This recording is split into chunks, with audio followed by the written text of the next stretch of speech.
जय हिंद विद्यार्थी मित्रांनो, बऱ्याच दिवसापासून आज आपण जी माहिती बघणार आहोत त्या माहितीच्या पलीकडचा हा एक विषय आहे. प्रत्येक वेळेस विद्यार्थ्यांना नवीन प्रश्न हे असतात, परंतु या वर्षीचे जे प्रश्न आहे हे थोडेसे वेगळे आहे. आता आपण जी तयारी करतोय, बरेच स्पर्धा परीक्षेची तयारी करत असतात हे विद्यार्थी, परंतु ही तयारी थोडीशी वेगळी आहे. ही डिफेन्स रिलेटेडची तयारी आहे. जे विद्यार्थी आता ह्या वर्षी 10वीला शिकत आहे अशासाठी शासकीय संस्थेमधून त्यांना अधिकारी कसं होता येईल या संदर्भाची माहिती आहे. त्यांचा अभ्यासक्रम आपण या ठिकाणी आज बघणार आहोत. बरेच पालकांचे आणि ज्या अगोदरच्या व्हिडिओमध्ये ज्या कमेंट्स आल्यात त्या कमेंट्सवरतीच आधारित हा एक व्हिडिओ आहे. आता ही जी माहिती आहे ही माहिती आहे SPI आणि GSPI संदर्भातली माहिती आहे.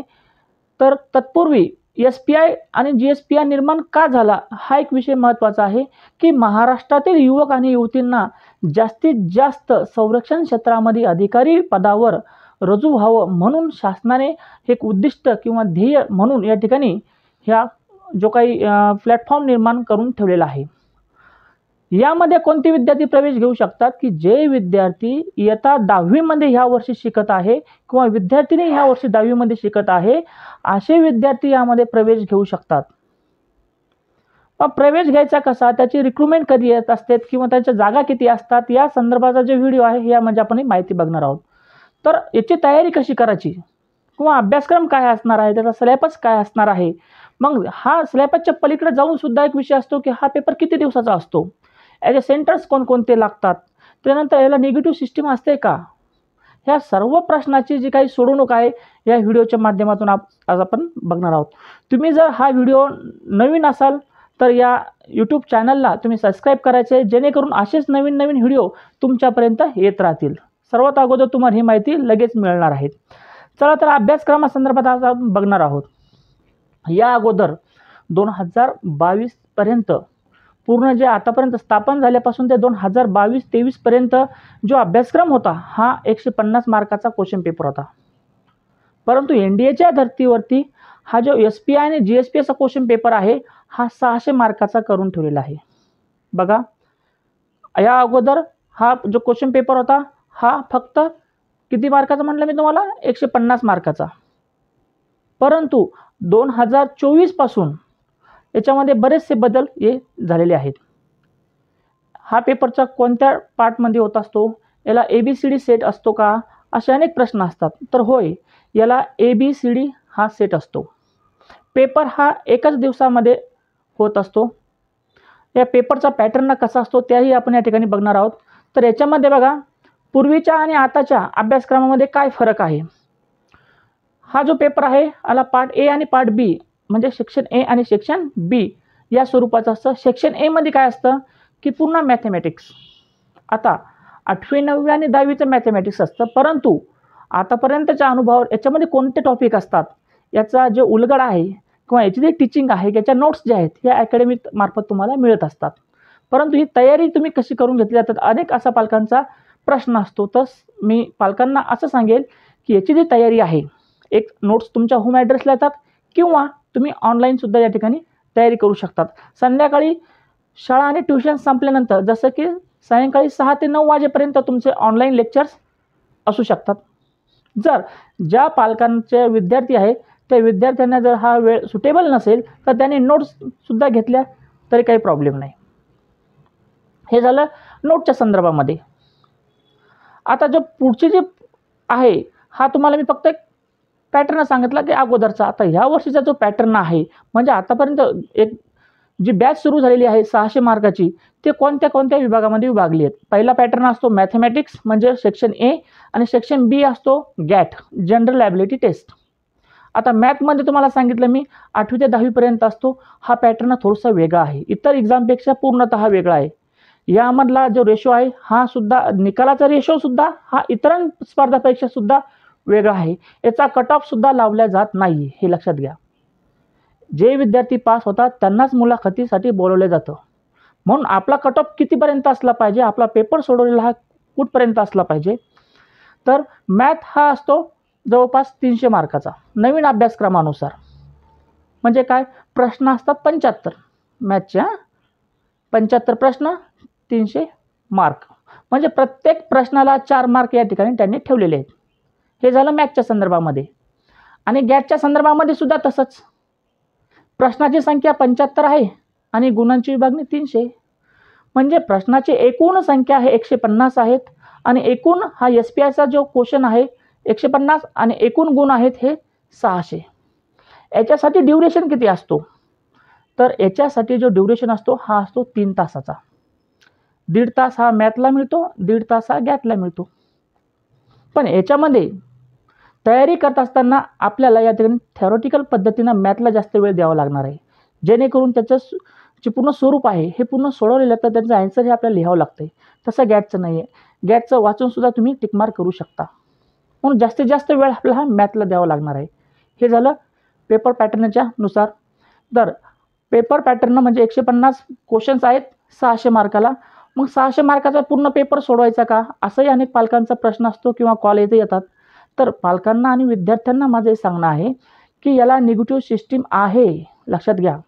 2022-23 पर्यंत निगेटिव्ह सिस्टीम बंद होती, परंतु नवीन पॅटर्ननुसार नवीन नियमानुसार SPI आणि GSPIला निगेटिव्ह स्कीम लागलेली आहे. म्हणजे जे काही नकारात्मक स्वरूप आहे ते या ठिकाणी लावण्यात आलेलं आहे. तर नकारात्मक स्वरूप कशा स्वरूपाचे? ज्या ठिकाणी तुमचे 4 प्रश्न चुकले त्या ठिकाणी 1 मार्क तुमचा मायनस होणार आहे. म्हणजे काळजीपूर्वक तुम्हाला याची तयारी करायची आहे. आता मॅथच्या संदर्भामध्ये अभ्यासक्रम मी तुम्हाला सांगितला की मॅथचा काय असणार आहे. तर गॅटमध्ये काय काय असणार आहे? त्याच्यामध्ये इंग्लिश असणार आहे, इंग्लिशचं ग्रामर असणार आहे. पण ग्रामर हे कोणतं असणार आहे हे मी तुम्हालाही सांगणार आहे. ग्रामर आतापर्यंत 8वी 9वी 10वीचं तिथपर्यंत ठीक आहे, त्याच्याही समोरचे थोडंसं वेगळ्या प्रकारचं आहे ग्रामर. तर रूल्स वगैरे असणार आहे त्याच्यामध्ये. रूल्स कोणत्या स्वरूपाचे कसे लक्षात ठेवायचे, किती रूल्स असतात. म्हणजे जर एखाद्या भाषा आपल्याला शिकायची तर भाषेमध्ये सुद्धा त्याच्यामध्ये काही नियम असतात. त्याच पद्धतीने इंग्लिश भाषेचे सुद्धा या ठिकाणी नियम आहेत. ते नियमसुद्धा या ठिकाणी आहेत, ते असतात. त्याच्यानंतर गॅटमधला सांगतोय तुम्हाला जिओग्राफी आहे, हिस्ट्री आहे, सिविक्स आहे, त्याच्यानंतर इकॉनॉमिक्स आहेत, त्याच्यानंतर करंट इव्हेंटसुद्धा आहे आणि सर्वात शेवटी जर मग बघितलं आपण इंटेलिजन्सचे काही प्रश्न असतात. म्हणजे मॅथचा हा प्रश्न आहे 75 प्रश्न 300 मार्काला आणि मॅथचं सुद्धा काय 75 प्रश्न आहेत 300 मार्काला. हा एकूण संपूर्ण पॅटर्न हा 600 मार्काचा आहे आणि या सर्व पॅटर्नला 3 तासाचा वेळ दिलेला आहे. या 3 तासामध्ये हे झालं पेपर पॅटर्ननुसार. तर बऱ्याच पालकांच्या आणि विद्यार्थ्याचे सुद्धा या ठिकाणी कमेंट्स असतात की सर हा पेपर खूप अवघड असतो का? निश्चितच जे आतापासून तयारी करणार आहेत त्या विद्यार्थ्यांसाठी हा पेपर काही अवघड नाही आहे. आणि जे नोट्ससुद्धा त्यांनी आतापर्यंत घेतलेले आहेत किंवा घेणार आहेत त्यांच्यासाठी हा आत्मविश्वास, त्यांचा कॉन्फिडन्स वाढवण्यासाठी हा क्वेश्चन पेपर आपण त्यांचा ॲड्रेसवर पोहोचवणार आहेत. बरेचसे क्वेश्चन पेपर जे सॅम्पल क्वेश्चन पेपर आहेत, प्रिव्हियस 1-2 क्वेश्चन पेपर आहेत ते सुद्धा आपण तुमच्या ॲड्रेसपर्यंत पोहोचवणार आहोत, जेणेकरून त्यांचा आत्मविश्वासही वाढेल की नेमकी ह्या प्रश्नाचे स्वरूप कसं असते, प्रश्नाचं स्वरूप आणि त्याचं उत्तर हे कशा भाषेमध्ये लिहायचं असतं किंवा साजेसं कसं असेल हे स्वरूप त्या ठिकाणी असतं. मग या पेपरचं जे SPI आणि GSPIचं स्वरूप कोणत्या स्वरूपाचं आहे? तर SPI आणि GSPIचं स्वरूप हे MCQ स्वरूपाचं आहे, म्हणजे बहुपर्यायी आहे. त्यांना एका प्रश्नाला 4 पर्याय दिलेले असतात, तर त्यापैकी त्यांना एक पर्याय हा तुम्हाला गोल करायचा असतो. हे झालं MCQ स्वरूपाचं. अजून त्याच्यामध्ये जर तुम्ही पालक अजूनही विचार करतात आणि विद्यार्थी सुद्धा म्हणजे हा कम्प्युटर बेस्ड टेस्ट आहे का सर की पेपरवर आहे? तर पालकांना आणि विद्यार्थ्यांना मी असं सांगेल की हा जो पेपर होणार आहे हा रिटर्नमध्ये होणार आहे, म्हणजे लेखी स्वरूपाचा होणार आहे. कम्प्युटर बेस्ड नाही आहे, ऑनलाईन नाही आहे, ऑफलाईन पेपर आहे. तुम्हाला 3 तासाचा हा वेळ आहे. तुम्हाला या ठिकाणी 150 प्रश्न असणारे आणि 600 मार्काचा प्रश्न असणारे ते तुम्हाला पेपरवरती OMR शीटवर तुम्हाला या ठिकाणी लिहायचं आहे. म्हणजे तुमचा पॅटर्न बघा, सिलेबस झाला, सिलेबस नंतर तुमचा प्रश्न किती असतात तेही तुम्हाला सांगितले, गुण किती मिळणार आहेत तेही सांगितलं, त्यांच्यासाठी वेळ किती असतो तेही तुम्हाला माहिती सांगितली. त्यानंतर जे स्वरूपसुद्धा सांगितलं की पेपरचं स्वरूप काय असतं. अजूनही काही तुमच्या शंका असतील सोशल स्टडीजच्या असेल किंवा economics, political science, current events किंवा इंटेलिजन्स ह्या ज्या काही स्वरूपाचे काही प्रश्न असतील की ह्या कोणती लेवल असतील किंवा इंग्लिशच्या संदर्भामध्ये असेल की यांचे रूल्स वगैरे किती असतात, कोणत्या स्वरूपाचे रूल्स यांना येतात, यांचा जे उहापोह आहे हे पूर्ण जी घटना आहे, पूर्ण जे काही माहिती आहे ही तुम्हाला फोनद्वारे सुद्धा या ठिकाणी कळवण्यात येईल. म्हणजेच काय की तुम्ही तयारी करताय हे खूप महत्त्वाचं आहे आणि ही तयारी फक्त 10वीत असतानाच करता येते. 10वी झाल्यानंतर SPIला तुम्ही फॉर्म भरू शकत नाही. 10वीच्या अगोदरही तुम्ही फॉर्म भरू शकत नाही. म्हणजे SPI आणि GSPIला फक्त आणि फक्त 10वीत असणारे विद्यार्थी आणि विद्यार्थिनीच फॉर्म भरू शकतात. त्यामध्ये सुद्धा क्रायटेरिया लावलेला आहे की त्यांचा जन्मदिनांक कुठपासून ते कुठपर्यंत असायला हवा, जेणेकरून 2 वर्षानंतर 11वी आणि 12वी हे SPI आणि GSPIलाच करून घेतात. त्यानंतर 12वी असताना IPRला ते NDAचा फॉर्म भरतात. म्हणजे हे क्रायटेरिया काय लावतात की NDAला कसं क्वालिफाय होईल, त्यांचा डेट ऑफ बर्थ कशी बसेल या दृष्टिकोनातूनच ते SPIला या ठिकाणी सिलेक्ट करत असतात. तुमच्या काही शंका असतील, जे स्क्रीनवर नंबर दिलेले आहेत त्या नंबरवरती तुम्ही कॉल करायचा आहे आणि पुन्हा एकदा SSC डिफेन्स अकॅडमी म्हणजे छत्रपती संभाजीनगर म्हणजे औरंगाबाद या यूट्यूब चॅनलला तुम्ही सबस्क्राईब करायचं आहे. आणि तुमच्या ज्या कमेंट्स असतील किंवा हा व्हिडिओ अजून आपल्याला आवडला असेल तर आपल्या ज्या काही संपर्कातील जे काही व्यक्ती आहेत त्यांनापर्यंत हा व्हिडिओ पाठवायचा आहे. जय हिंद.